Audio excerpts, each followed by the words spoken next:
This video speaks to using a wood router basics, and how to use a router for beginners, and tips for using a router. This site deals with using a wood router, how to choose the correct tool for your applications. The tool is basically a simple portable tool consisting of a high-speed motor mounted in a vertical plane on a horizontal base plate. A chuck on the bottom of its shaft holds sharp cutting bits that may be extended below the base and can be used to cut grooves, trim edges, form recesses, produce moldings. Basically, it's used to shape wood. The components are handles, motor, shaft, switch, adjusting collar, collet nut, bits, base, collet, and a wing nut. The power of the router motor determines how deep and how fast it can cut through the work. The router may be from 1/4 horsepower up to a professional model of 1 horsepower. The router, with its cutter bit operating, may be lowered into the work from above and then moved along the path to be shaped or cut, or it may move into the work from the edge. The bits are set for depth of cut by an adjustment on the router body. As motor shaft, chuck, and bit revolve clockwise, you should move the tool from left to right. Be aware that the router shaft and bit turn at an extremely high speed cut and cut quickly. Ensure that the bit is locked tightly in the chuck and make sure you keep your fingers well clear. When changing bits or cutters, make sure the tool is disconnected from its power source and not merely turning off the power switch. Suggestions for how to use a wood router. When inserting router bits, disconnect the router from the power source. 2 wrenches are needed unless your tool has a locking device that prevents the motor shaft from turning.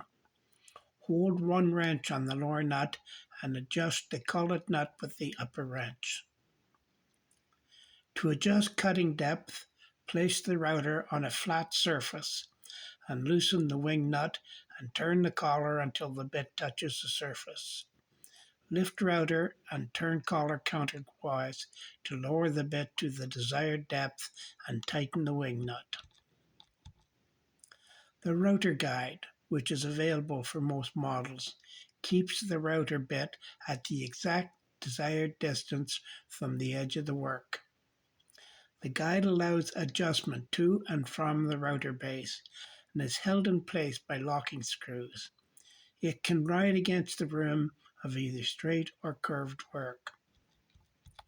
The router can be used for various cuts, grooving, dadoing, routing, and circular groove and rabbiting. Bits for using a wood router. Dovetail, which creates strong joints for frames, shelves, bookcases, and cabinets.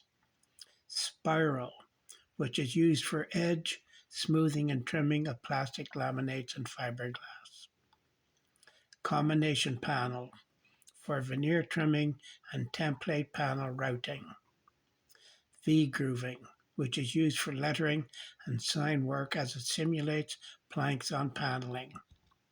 Straight single flute, which is used for general stock removal, grooves, dados, and rabbets. Stair routing, which is a stair tread bit for setting steps and riser grooves.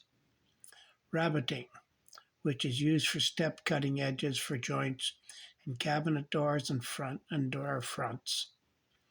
Cove is used for decorative edges.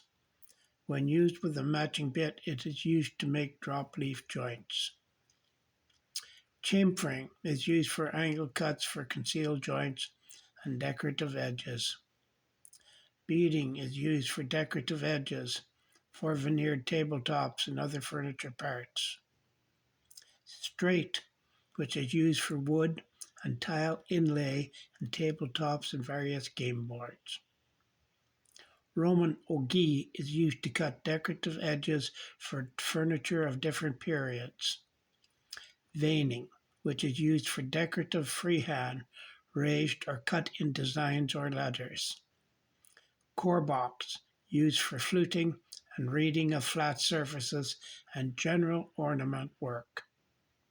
That's everything I know about the wood router. Bye now.